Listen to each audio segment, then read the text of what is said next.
Students, আজ আমরা শুরু করব অষ্টম শ্রেণীর পরিবেশ ও বিজ্ঞান বইয়ের 222 নম্বর পাতায় যে স্কুলটা আছে, ঠিক আছে, রায়মার্টিন বইয়ের পাঁশকুড়া বিবি হাই স্কুল, সেটা আজকে আমরা শুরু করতে চলেছি। তো এখানে যে স্কুলটা মানে এই স্কুলের ফুল সলিউশনটা আমরা এখানে করব, এবং এই আগের 11টা স্কুল এবং এই 12 নম্বর স্কুল এই সবই একটা প্লেলিস্ট তৈরি করে আমি দিয়ে দিয়েছি। তোমরা সেটা কিন্তু নিজেদের ফোনে অবশ্যই সেভ করে রাখবে। প্রদত্ত কোনটি বাদামি বর্ণের গ্যাস?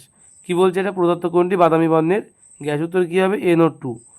কোন পদার্থের আপেক্ষিক তাপ সর্বাধিক? এটা হচ্ছে জল। বরফ গলনের লিন তাপের মান 336 জুল পার গ্রাম। এটা কিন্তু এসআই এককে দেওয়া আছে, ঠিক আছে, ক্যালোরি পার গ্রাম না, কিন্তু 80 ক্যালোরি পার গ্রাম হয়, ঠিক আছে। সূর্য থেকে পৃথিবীতে তাপ আসে বিকিরণ পদ্ধতিতে। প্রদত্ত কোন পদ্ধতিতে তাপের পরিবহনে অণুর স্থানান্তর ঘটে না? এটা হচ্ছে পরিবহন পদ্ধতিতে, ঠিক আছে। তারপরে বলেছে H2S প্লাস 2FeCl3 সমান, সেখানে তীর চিহ্ন দিয়ে S প্লাস 2FeCl2 আর 2HCl। বলছে এই বিক্রিয়ায় জারক পদার্থ কোনটি? FeCl2। বলছে প্রদত্ত কোনটি জারক এবং বিজারক উভয় পদার্থ হিসেবে কাজ করে? SO2। প্রদত্ত কোনটি প্রোটোজোয়া ঘটিত রোগ? এটা হচ্ছে ম্যালেরিয়া। আর তারপরে কি বলেছে? সালোক সংশ্লেষ প্রক্রিয়া হলো, এটা কী হবে? এটা হচ্ছে তাপগ্রাহী। এবং তারপরে কি বলেছে? মাছের একটি বহিরাগত কার্প হলো সিলভার কার্প, ঠিক আছে। তারপরে কোশ্চেনগুলো কী বলছে দেখো।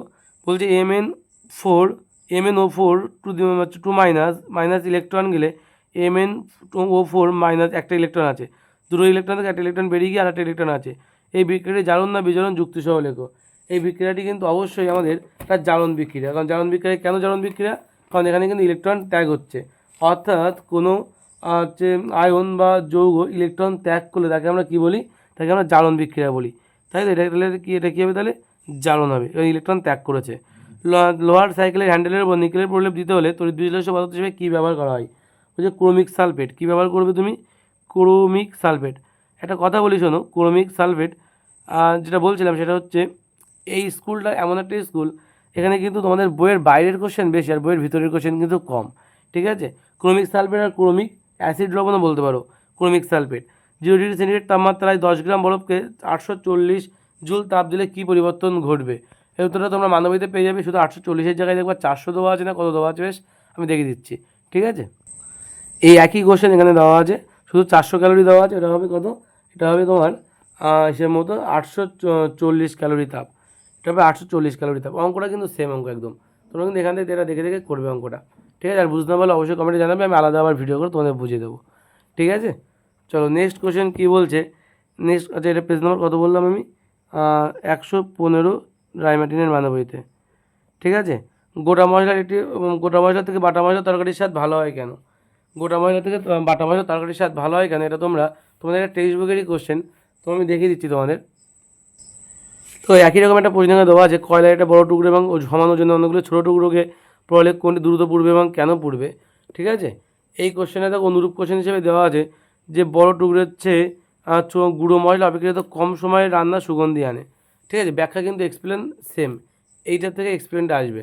অনুরূপ কোশ্চেনগুলো যে উত্তরগুলো সেম টাইপের হবে, ঠিক আছে। তো তোমরা এটা থেকে একটু দেখে নিতে পারো। এই উত্তরটা থেকে পড়ে তোমরা কিন্তু এই প্রশ্নের উত্তর দিতে পারো। এখানে 4-5টা কোশ্চেনের সব কিন্তু উত্তর একই টাইপেরই হবে। ওই এক কথা হচ্ছে ক্ষেত্রফল বৃদ্ধি পাচ্ছে তাই, ঠিক আছে। এক কথা হচ্ছে ওই বারবার যত আমরা গুঁড়ো তত কিন্তু ক্ষেত্রফল বৃদ্ধি পায়, এবং সেই জন্য এটা হয়। তোমাদের বইতে আবার চকের ছবি দেওয়া আছে, একটা বইতে ভাঙা চকের ছবি, ওই পাতাটাই আছে দেখবে এই কোশ্চেনটা, ঠিক আছে। তারপরে দেখো বলেছে, তাহলে বললাম 263 পাতা রায়মার্টিনের মাধ্যমে, তোমরা এটা চেক করলেই পেয়ে যাবে। বলছে স্বয়ংক্রিয় অনুঘটক কাকে বলে? দেখো একটা প্রশ্ন কিন্তু বইতে নেই এগুলো। স্বয়ংক্রিয় অনুঘটক কাকে বলা হয়? এটা তোমরা পেয়ে যাবে 260 পাতা। এই স্বয়ং অনুঘটক বা স্বয়ংক্রিয় অনুঘটক কাদের বলা হয়? এই যে বলছে অনেক ক্ষেত্রে দেখা যায় যে রাসায়নিক বিক্রিয়ায় বাইরে থেকে কোনো অনুঘটক যোগ করতে হয় না, বিক্রিয়া উৎপন্ন বিক্রিয়াজাত পদার্থ অনুঘটকের কাজ করে, এই ধরনের অনুঘটককে স্বয়ং অনুঘটক বলা হয়। এটা তো সংজ্ঞা গেল। এবার বলেছে উদাহরণ কী হবে? উদাহরণটা দেখে নাও, কোনো কিছুই বইতে নেই এইটার। বলছে অক্সালিক অ্যাসিডের দ্রবণে KMnO4 যোগ করলে বিক্রিয়ায় উৎপন্ন MnO2 আয়ন স্বয়ংক্রিয় অনুঘটক হিসেবে কাজ করে, ঠিক আছে। এইটুকু কিন্তু উদাহরণ হিসেবে লিখে দেবে, ঠিক আছে। তা নেক্সট কোশ্চেন কী বলছি দেখো। নেক্সট কোশ্চেন বলছে, আচ্ছা তোমরা পেয়ে যাবে পেজ নম্বর 260 রায়মার্টিনের মানে বই। আচ্ছা নেক্সট কোশ্চেন বলছে তড়িৎ বিশ্লেষণ পদ্ধতিতে নিষ্কাশন করা এমন একটা ধাতুর নাম বলো। তড়িৎ বিশ্লেষণ পদ্ধতিতে নিষ্কাশন করা হয় সোডিয়াম, তাই তো, পটাশিয়াম, ক্যালসিয়াম, এইগুলো, ঠিক আছে। আচ্ছা নেক্সট কোশ্চেন বলেছে, এটা তোমরা বইয়ের টেক্সট বুকে 106 পাতায় পেয়ে যাবে, বাড়িতে দেখে নেবে এটা। যে অম্লায়িত জলে তড়িৎ বিশ্লেষণে ক্যাথোড আর অ্যানোডে উৎপন্ন গ্যাসের আয়তনের অনুপাত কত? বলছি ক্যাথোডে উৎপন্ন হয় হাইড্রোজেন, মনে রাখবে ক্যাথোডে উৎপন্ন হয় হাইড্রোজেন আর অ্যানোডে উৎপন্ন হয় অক্সিজেন, এবং হাইড্রোজেন আর অক্সিজেনের অনুপাত হচ্ছে 2:1, মনে থাকবে 2:1। আচ্ছা, HIV এর সম্পূর্ণ নাম কি? HIV এর সম্পূর্ণ নাম হিউম্যান, এই যে দেওয়া আছে human as a immuno deficiency virus, ঠিক আছে, এটা হচ্ছে HIVর ফুল ফর্ম। পেজ নাম্বার হচ্ছে 160 তোমরা পেয়ে যাবে, পেজ 160 তোমরা বইতেই দেখে নেবে, বানানসহ পেয়ে যাবে। আমে কোন ফাইটোকেমিক্যাল উপস্থিত থাকে? এটা হবে বিটা ক্যারোটিন। কী হবে? Beta carotene. বিটা ক্যারোটিন কিন্তু আমের ফাইটোকেমিক্যাল রূপে থাকে। মূর্ছার সংকেত লেখো এবং রাসায়নিক নাম কি? মূর্ছার সংকেত এবং রাসায়নিক নাম তোমরা এটা 100 পাতায়, তোমাদের টেক্সট বুকেরই 100 পাতায় তোমরা কিন্তু এটা পেয়ে যাবে। এই যে মূর্ছা দেখো সংকেত দেওয়া আছে এবং নাম কি? জলযুক্ত ফেরিক অক্সাইডের নাম কি? জলযুক্ত ফেরিক অক্সাইড, এবং এর সংকেত কিন্তু দেওয়া আছে এই যে, ঠিক আছে। ওকে, নেক্সট কোশ্চেন কী বলছি দেখো, পেজ 100তে সার্চ খুঁজলেই তোমরা পেয়ে যাবে। নেক্সট পেজের কোশ্চেনগুলো কী বলছে দেখো, নেক্সট পেজের কোশ্চেন বলছে এই যে দেওয়া আছে এখানে, যে প্রদত্ত বিক্রিয়ার সমীকরণ SnCl2 + 2FeCl3 2FeCl2 আর SnCl4 এই বিক্রিয়াটির জারণ বিজারণের ইলেকট্রন ধারণার সাহায্যে ব্যাখ্যা করো। এটা তোমরা পেয়ে যাচ্ছ তোমাদের টেক্সট বুকের 276 পাতা, 276 পাতায় তোমরা এই উত্তরটা পেয়ে যাবে, দেখে নাও। এই অনুরূপ কোশ্চেন হিসেবে দেখো তলায় দেওয়া আছে, ঠিক আছে, উত্তরটা উপরেরটা, এই যে এখান থেকে এটা সবটা লিখতে হবে তোমাদের, এখান থেকে এইটুকু সব লিখতে হবে, ঠিক আছে। এই কোশ্চেনের উত্তরটা হুবহু সবটা লিখতে হবে। পেজ 276 রায়মার্টিন, যে গাঢ় H2SO4 H2SO4 অপেক্ষা লঘু H2SO4 তীব্র হয় কেন? এই উত্তরটা বইতে নেই, তোমাদের এখান থেকে দেখে নাও। বলছে অ্যাসিডের তীব্রতা নির্ভর করে দ্রবণ থেকে প্রাপ্ত হাইড্রোজেনের আয়নের ঘনত্বের উপরে। গাঢ় সালফিউরিক অ্যাসিডে জলের পরিমাণ খুব কম থাকায় এটি প্রায় আয়নিত হতে পারে না, কিন্তু লঘু দ্রবণে জলের আধিক্যের কারণে H2SO4 সম্পূর্ণরূপে আয়নিত হয়ে প্রচুর পরিমাণে H+ আয়ন মুক্ত করে, তাই লঘু H2SO4 বেশি তীব্র আচরণ করে। আশা করি বুঝতে পেরেছো। আচ্ছা, নেক্সট কোশ্চেন কী বলছে, তড়িৎ লেপন কী, এর উদ্দেশ্য কী? তড়িৎ লেপন কী, এর উদ্দেশ্য কী? এটা তোমরা পেয়ে যাবে 305 পাতা রায়মার্টিনের বইতে, 305 পাতা।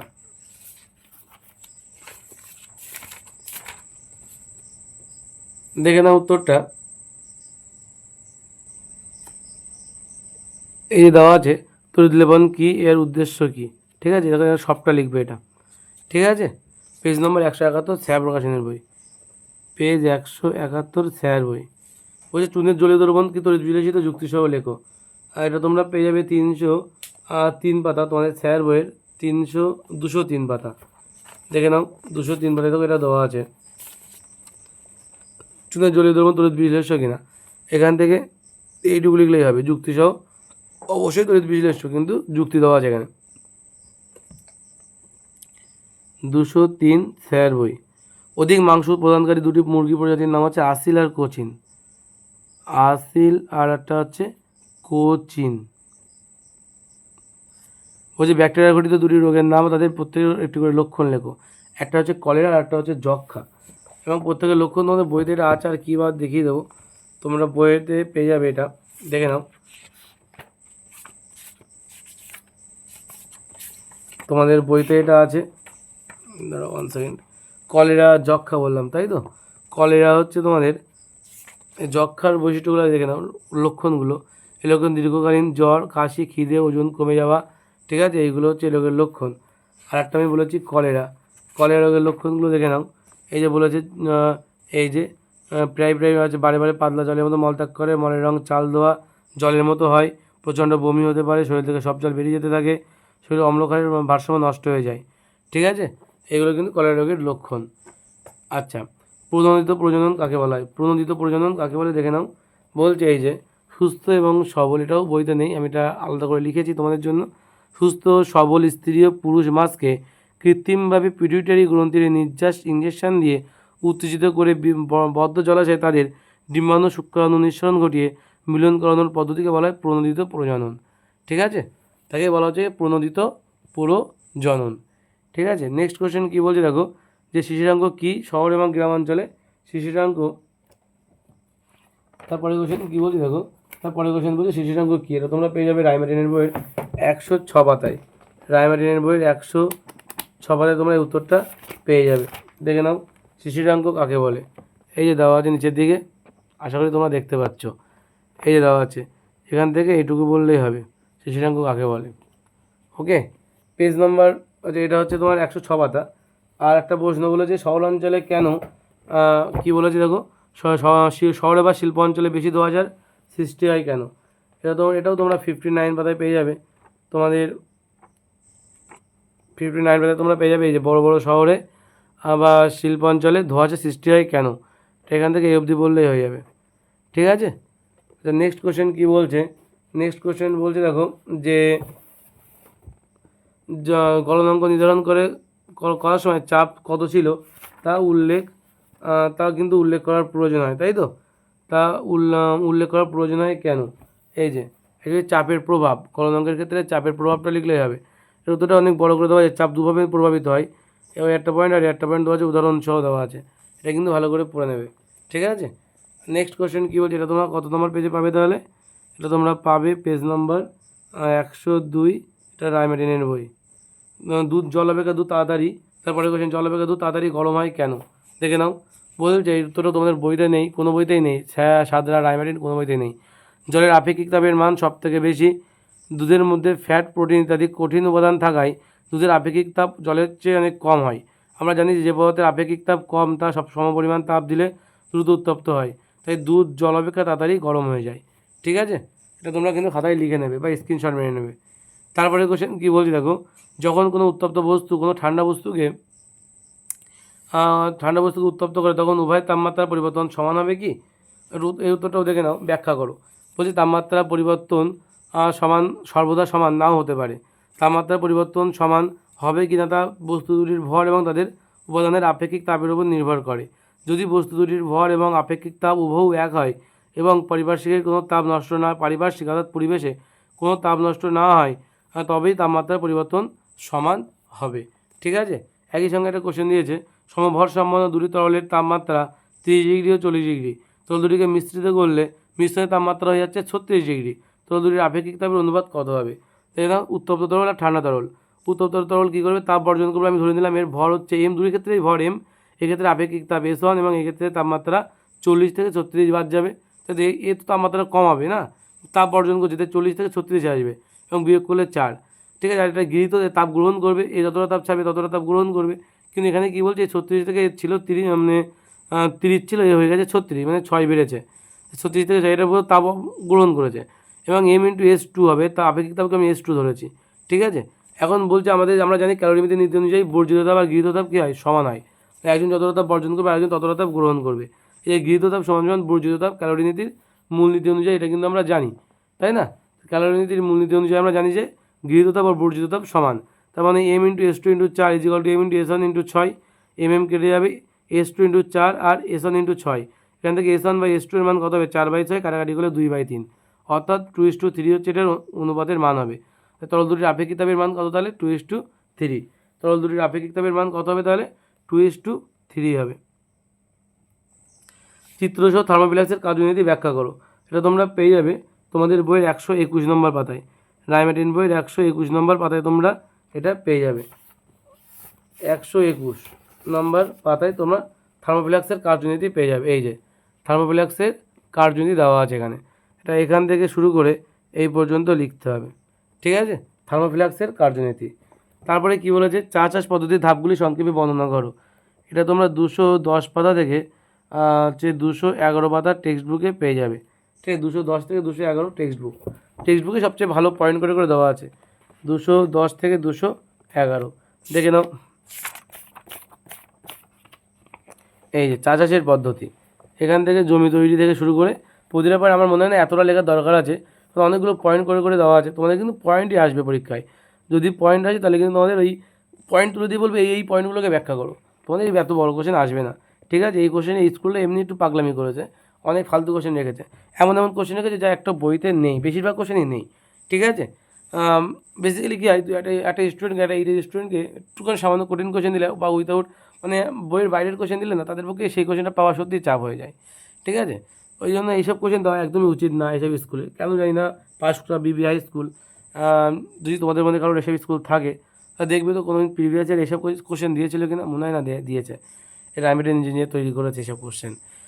দেখো তারপরে কোশ্চেন কী বলেছে যে লিটার কাকে বলে, মেজর কাপ ও মাইনর কাপের মধ্যে পার্থক্য লেখো। তো লিটার কাকে বলে কীভাবে লিখবে তোমরা? লিটার কী জিনিস, এই যে দেওয়া আছে এখানে যে বিজলি এবং কাঠের গুঁড়ো, শুকনো পাতা ইত্যাদি দিয়ে কিন্তু আমরা লিটার তৈরি করি। একদম এই পর্যন্ত তোমরা লিখতে হবে। পেজ নাম্বার 219 পাতা এটা আছে, পেজ 218 থেকে 19 টেক্সট বুকের। আর মেজর কাপ আর মাইনর কাপের মধ্যে পার্থক্যটা কী হবে দেখে নাও। মেজর কাপ আর মাইনর কাপের পার্থক্য তোমাদের বইতে পার্থক্য আকারে দিয়েছে, পাশাপাশি লিখেছে সুন্দর করে। এটাই কিন্তু এদের মধ্যে বেসিক পার্থক্য। ওকে, নেক্সট কোশ্চেন কী বলছে? নেক্সট কোশ্চেন, তোমরা মনে হয় কোশ্চেন দেখতে পাচ্ছ না সম্পূর্ণ, এবার ঠিক আছে। আর নেক্সট কোশ্চেন কী বলছে, লঘু খনিজ অ্যাসিডের সঙ্গে জিঙ্কের বিক্রিয়ায় হাইড্রোজেন গ্যাস উৎপন্ন হলেও কপারের সঙ্গে লঘু খনিজ অ্যাসিডের বিক্রিয়ায় হাইড্রোজেন গ্যাস উৎপন্ন হয় না কেন? দেখে নাও, এটার উত্তরটা দেখে নাও। বলছে ধাতুর সক্রিয়তা শ্রেণীতে জিঙ্কের স্থান হাইড্রোজেনের উপরে, তাই জিঙ্ক লঘু অ্যাসিড থেকে হাইড্রোজেনকে প্রতিস্থাপিত করে হাইড্রোজেন গ্যাস উৎপন্ন করতে পারে। অপরদিকে কপারের স্থান তড়িৎ রাসায়নিক শ্রেণীতে হাইড্রোজেনের নিচে হওয়ায় কপার লঘু অ্যাসিডের হাইড্রোজেনকে প্রতিস্থাপিত করতে পারে না, ঠিক আছে? তাই কিন্তু এটার উত্তর হবে। তারপরে একটা কোশ্চেন দিয়েছে তোমাদের যে কী দিয়েছে, স্টেনলেস স্টিলের উপাদানগুলো কী কী, দেখে নাও উত্তরটা।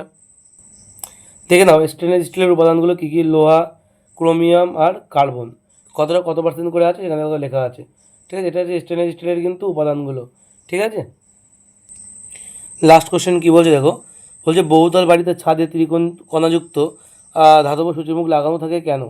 ঠিক আছে, এটা দেখে নাও এই উত্তরটা কী হবে। তো এটা তো তোমাদের বই, এই উত্তরটা দিতে গেলে তোমাদের অন্য বই আমার ব্যবহার করতে হচ্ছে এখানে। তোমরা এখান থেকে শুরু করে এই উত্তরটা এখান থেকে শুরু করে তোমরা যতদূর পারবে আর কি, মানে এই অবধি লেখার কথা, এই হয় পর্যন্ত বলা হয় পর্যন্ত তোমরা যতটা সম্ভব এটা লিখবে। এখানে এইটুকু তোমার সবটা লিখতে হবে এটা, ঠিক আছে? যদিও তোমাদের এটা এত কিছু ডিটেলস করার দরকার নেই, তবুও যেহেতু প্রশ্ন আসছে বলে আমি উত্তরটা বলেও দিলাম, ঠিক আছে? নেক্সট কোশ্চেন দেখো কী বলছে।